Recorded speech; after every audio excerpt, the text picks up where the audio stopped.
Hi, I'm Norman Sean. Today we're talking about innovation and, in particular, how it creates disruptive growth.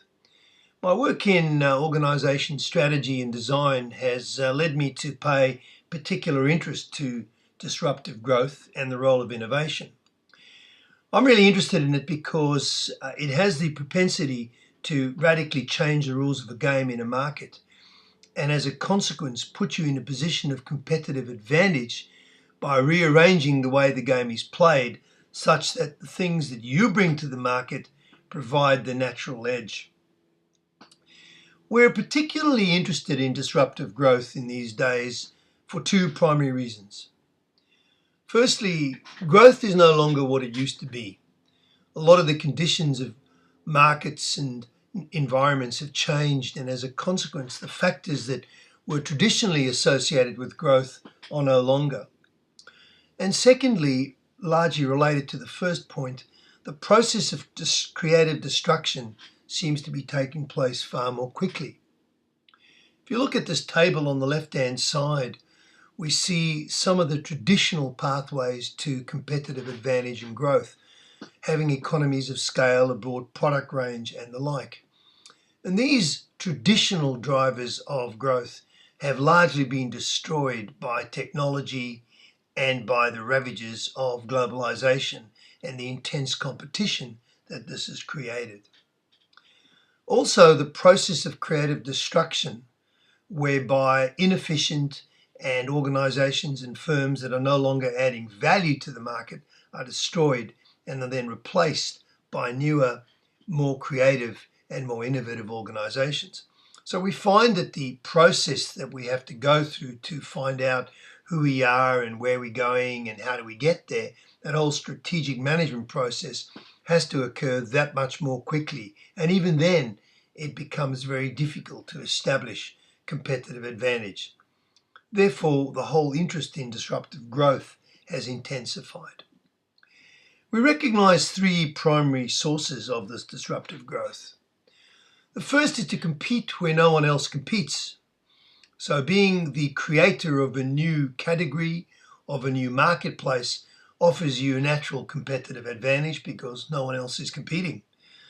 Examples here would include some of the early entrants into the budget airline industry, people like EasyJet, Ryanair, and more latterly Virgin. Secondly, we can introduce new business models into already well-served markets.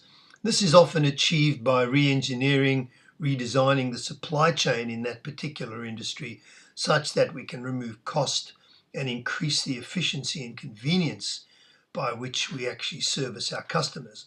Dell computers would be an obvious example here. And finally, we can identify a job that needs to be done for a customer or a problem that they're struggling with which they've not been able to solve. This is really achieved by studying deeply the customers and their behaviors, generating deep insights into the kinds of issues that customers have. Amazon.com would be an example where, by understanding that customers often spend time in bookshops and are unable to find the title that they want, by creating Amazon.com, an incredible array of choice was provided, plus the convenience of not having to leave your home. Some examples over the years of this disruptive innovation and growth are presented by Christensen. Yesterday we had examples like Henry Ford and the Model T Ford, the department store which completely changed the basis of shopping, Toyota today and their innovative new cars, small cars, Southwest Airlines, Virgin Airlines, Microsoft, and tomorrow perhaps internet retailing and air taxis and Linux, the open source operating system for computers, might well be the innovative disruptions that cause disruptive growth in those markets. So innovation then is intrinsically linked to the creation of difference, which produces the disruptive growth. And if we study innovation a little more closely, we see that there really are three primary seeds of innovation. We talk about creative thinking, strategic thinking, and transformational thinking.